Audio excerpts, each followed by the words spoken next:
नमस्कार, मैं हूं पवन त्यागी। महाठग सुकेश चंद्रशेखर जो कि दिल्ली में जेल में बंद था, उसने अब आरोप लगाया है और आरोप लगाया है केजरीवाल पर। अभी तक ये चीजें खुलकर आ रही थी कि सत्येंद्र जैन जो कि जेल में बंद था, उसने ये सुकेश चंद्रशेखर को जेल के अंदर सुविधा देने के नाम पर 2 करोड़ रुपया हर महीने देने की बात की थी। लगभग 10 करोड़ रुपया इस एवज में दिया जा चुका है। लेकिन अब सीधे सीधे दिल्ली के एलजी को पत्र लिखकर जो कंप्लेंट की गई थी कि मुझसे 50 करोड़ रुपए लिए गए, उसकी डिटेल सुकेश चंद्रशेखर ने अपने अगले पत्र में अपने वकील के जरिए दी है। अब इस पर चर्चा शुरू हुई है तो सब लोग सवाल पूछ रहे थे और इस पहले पत्र के बाद केजरीवाल जी ने प्रेस कॉन्फ्रेंस करते हुए सुकेश के लगाए गए आरोपों को सिरे से खारिज कर दिया था और उन्होंने हंसते हुए यह कहा था कि जो व्यक्ति ठग है, जो व्यक्ति जेल में बंद है, उसके आरोपों पर बीजेपी जिस तरह से आगे रख रही है बात को, ऐसा लग रहा है कि उसको प्रवक्ता नियुक्त कर लिया है। लेकिन केजरीवाल जी अब गिरते नजर आ रहे हैं क्योंकि सुकेश चंद्रशेखर ने अपने इस दूसरे पत्र में बाकायदा सबूतों के साथ वो तथ्य बीच में रखे हैं कि कब, कहां, कैसे डील हुई। तो सुकेश के पत्र में उसने खुलासा किया है कि 50 करोड़ रुपए उसको राज्यसभा सीट के लिए मांगे गए। 50 करोड़ उसने एडवांस दिया, लेकिन उसको कहा गया था कि आपको 500 करोड़ रुपया इकट्ठा करना है और जैसे आप हैं पैसे वाले, ऐसी मोटी मोटी आसामियों को आपको इकट्ठा करना है। 20 से 30 ऐसे लोगों को लाइए, हम उनको बड़ा पद देंगे और आपको राज्यसभा में भेज देंगे।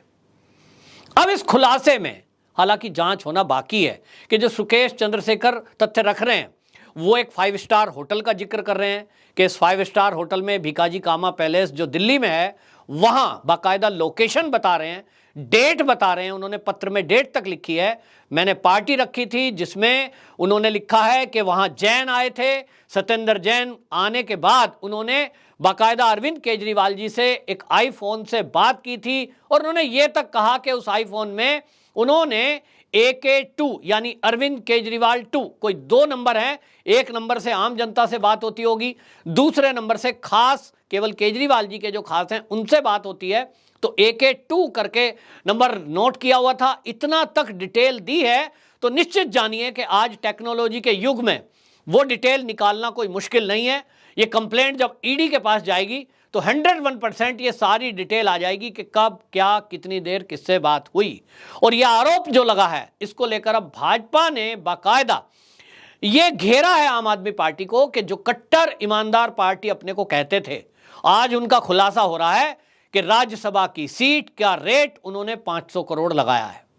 ताज्जुब की बात यह है कि 500 करोड़ लेकर वो ऐसे व्यक्ति को राज्यसभा की सीट दे रहे थे जिसके खिलाफ आपराधिक मुकदमे दर्ज हैं और ये बात अच्छे से पता है। उसके बावजूद ये सौदा हो रहा है तो आप समझ सकते हैं कि आम आदमी पार्टी के कांटेक्ट में यदि कल को कोई खालिस्तानी मूवमेंट चलाने वाला व्यक्ति आया, यदि कोई देश के टुकड़े टुकड़े करने वाला आतंकवादियों का सरपरस्त कोई लोग कांटेक्ट में आया, वो तो 1000 करोड़ दे देगा। मुझे भेज दीजिए राज्यसभा, 1000 करोड़ दे देता हूं, मुझे मंत्री बनवा देना, मैं 1000 करोड़ दे देता हूं। जिस तरह के घोटालों का खुलासा देश के अंदर हो रहा है कि एक ही घोटाले में 1000 करोड़ का घोटाला है, मंत्री जी तो एक ही टेंडर में वो वसूल लेंगे। और ये जो ट्रेंड है, ये वो पार्टी कर रही है जो अपने को कहती है हम तो राजनीति बदलने आए हैं, हम तो आम आदमी हैं साहब, हम तो कट्टर ईमानदार हैं। ये कट्टर ईमानदार यदि ऐसे होते हैं तो फिर बेईमान की क्या परिभाषा है साहब। और इसी का जिक्र मोदी जी ने हिमाचल की रैली में भी किया कि आज ताज्जुब यह है कि अपने आप को लोग कट्टर ईमानदार कहते हैं, वो भ्रष्टाचार की पराकाष्ठाओं को पार कर रहे हैं। ये बहुत गंभीर मामला है कि राजनीति में इस तरह के लोगों को पैसे के बदले सीटें दी जाती हैं, टिकट का बंटवारा होता है, जिसका खुलासा गुजरात से हो रहा है। गुजरात में ये जो चुनाव इस समय हो रहे हैं उसमें आम आदमी पार्टी पर लगातार ये आरोप लग रहे हैं कि वो पैसा लेकर लोगों को सीट बांट रहे हैं, यानी टिकट का बंटवारा हो रहा है। तो क्या सब लोग झूठे हैं? गुजरात के वो लोग झूठे हैं जो आम आदमी पार्टी को छोड़कर अन्य पार्टी में जा रहे हैं कि साहब यहां तो केजरीवाल जी को पैसा चाहिए? ये सब लोग झूठे हैं जो दिल्ली के घोटालों का खुलासा कर रहे हैं, वो उद्योगपति जिनके हमने वीडियो देखे स्टिंग में कि वो बता रहे हैं कि साहब शराब का टेंडर लेने के लिए हमसे 150 करोड़ रुपया लिया गया, सब झूठे हैं। सच्चा है तो केवल केजरीवाल। क्या ये सच है कि केजरीवाल जी और उनके नेता जो बोल रहे हैं केवल वो ईमानदार हैं, बाकी सब झूठे हैं? ऐसा होता नहीं है। लोग समझते हैं, आज देश की जनता समझ रही है। और ऐसी खाली केजरीवाल की पार्टी नहीं है, राजनीति में अब ये ट्रेंड चल गया है कि राज्यसभा की सीटें बिकती हैं। 100 करोड़, 200 करोड़, 150 करोड़ दीजिए, राज्यसभा की सीट ले लीजिए। अब अगर ऐसा होगा तो अब गंभीर बात तो यह है कि इस तरह के लोगों ने यदि पैसे के बदले राज्यसभा की सीट या लोकसभा की सीट में टिकट का बंटवारा किया है, तो कल को क्या कोई क्रिमिनल एक्टिविटी करने वाले लोग, आपराधिक प्रवृत्ति के लोग नहीं चले जाएंगे? निश्चित रूप से यह देश के लिए बहुत खतरनाक है। और हमने देखा है कि कई बार सुप्रीम कोर्ट में PIL दाखिल हुई हैं इन बातों को लेकर कि राजनीति में, लोकसभा हो या राज्यसभा में, आपराधिक पृष्ठभूमि के लोग वहां चुनकर चले जाते हैं। कई बार इस पर चर्चा और बहस हुई है, कई बार सुप्रीम कोर्ट ने भी इस पर टिप्पणी की है, कई बार चुनाव आयोग ने भी इसको लेकर टिप्पणी की है कि भाई आपराधिक पृष्ठभूमि के लोगों को राजनीतिक लोग टिकट ना दें। लेकिन उसके बावजूद भी जिस तरह के काम राजनीतिक दल कर रहे हैं, ये अपने आप में बहुत गंभीर है। लेकिन अब जो ये सुकेश ने आरोप लगाया है, इसको देखते हुए तो ये कहा जा सकता है कि जिसको दुनिया का बड़ा ठग बताया जा रहा है कि साहब उसने बॉलीवुड के एक्टर एक्ट्रेस का सहारा लिया, उसने कई उद्योगपतियों को ठग लिया, उसने कई अधिकारियों को ठग लिया, वो ठग आज ये कह रहा है कि यदि मैं ठग हूं, मैंने कुछ लोगों से फ्रॉड करके पैसा कमाया, तो मेरे से बड़ा ठग तो आज केजरीवाल जी हो गया, क्योंकि उन्होंने तो मुझे ही ठग लिया। अब आप समझ सकते हैं तो ये किस तरह की एक हास्यास्पद बात है कि जिसको लोग ठग ठग ठग बोल रहे हैं, वो तो एक बेचारा दिखाई दे रहा है। मैं उसको बेचारा इसलिए कह रहा हूं कि उसको सब टारगेट कर रहे हैं सुकेश को कि बहुत बड़ा ठग है, उसने ये ठग लिया, वो ठग लिया। लेकिन राजनीति में आने के बाद कोई सवाल उठाएगा? शायद अगर कोई सवाल उठाएगा तो उसके ऊपर मानहानि का केस कर दिया जाएगा। राजनीति में आ जाइए तो आपके 100 अपराध माफ हो जाएंगे।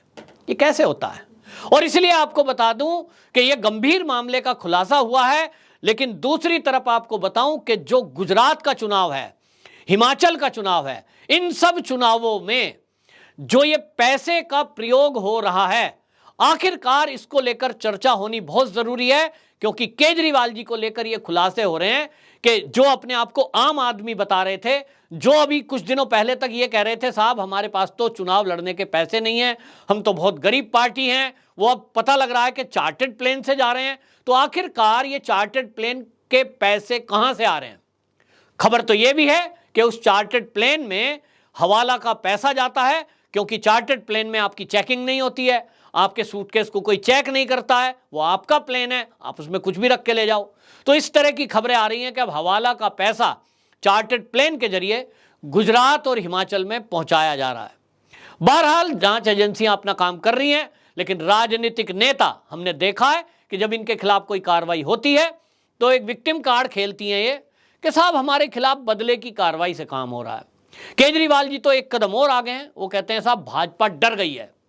हालांकि सारे सर्वे ये कह रहे हैं कि गुजरात में आम आदमी पार्टी को 1 से 3 सीटें मिल रही हैं, उसके बावजूद भी वो अपने को ऐसा प्रेजेंट कर रहे हैं जैसे कि भाजपा को हराकर इस बार तो सरकार वही बना लेंगे। तो मतलब आप समझिए कि भ्रष्टाचार को छुपाने के लिए किस तरह की दलीलें दी जाती हैं कि साहब बीजेपी हमसे डर गई है।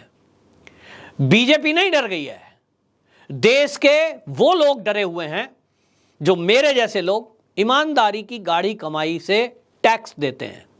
उस टैक्स के पैसे का जिस तरह से ये राजनीतिक पार्टियां दुरुपयोग कर रही हैं, उसकी एक लिस्ट बाकायदा पूरी आई हुई है। और उस लिस्ट में दिखाया है कि दिल्ली के मुख्यमंत्री हैं तो दिल्ली के, उनके ऊपर दिल्ली की जिम्मेदारी है, लेकिन वो पूरे भारत में किस तरह से यात्राएं करते हैं। 50 से अधिक यात्राएं उन्होंने अन्य स्टेट की है, वो भी चार्टर्ड प्लेन से। यानी पैसा दिल्ली का, पैसा दिल्ली वालों के लिए, लेकिन वो उसका प्रयोग करते हैं अपनी राजनीति चमकाने के लिए पूरे देश में ऐशो आराम के साथ। मेरा कहना है, मैं इस वीडियो के माध्यम से देश के चुनाव आयोग, देश के मुख्य जो चीफ जस्टिस हैं, मैं उनसे कहना चाहता हूं और मोदी जी को भी कहना चाहता हूं कि राजनीतिक पार्टियों को पूरे देश में राजनीति करने की छूट है। कोई मुख्यमंत्री, कोई पार्टी का विधायक, कोई एमएलए, कोई पार्टी का अध्यक्ष कहीं भी जाए, इसकी आज़ादी उसको होनी ही चाहिए, क्योंकि उनको अपनी पार्टी को बढ़ाना है, चुनाव प्रचार करना है। लेकिन कोई चुना हुआ प्रतिनिधि सरकारी खर्चे से वो अपनी पार्टी का प्रचार क्यों करे? मैंने टैक्स दिया, आपने टैक्स दिया, सरकार के पास राज्य हो या केंद्र, वो टैक्स का पैसा है, वो राज्य और देश के विकास के लिए पैसा है, ना कि नेताओं के ऐश करने के लिए। तो अगर भारतीय जनता पार्टी हो, कांग्रेस हो, या आप हो, या सपा हो, या कोई हो, अगर आपको अपनी पार्टी का प्रचार करना है, आपको चुनाव प्रचार करना है, तो पार्टी फंड से पैसा खर्च करिए जनाब।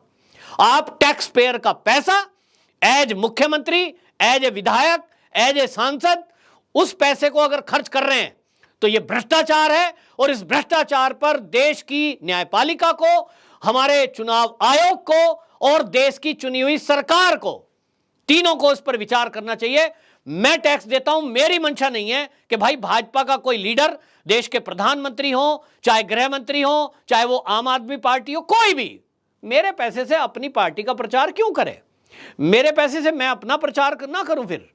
तो ये जो भ्रष्टाचार है, इस पर भी रोक लगनी चाहिए। आपकी क्या राय है? आप क्या चाहते हैं कि कोई मुख्यमंत्री किसी भी पार्टी का हो, वो मुख्यमंत्री के तौर पर जो पैसे खर्च कर रहा है अपनी पार्टी में प्रचार में, क्या ये होना चाहिए या इस पर रोक लगनी चाहिए? कमेंट बॉक्स में जरूर बताएं। वंदे मातरम।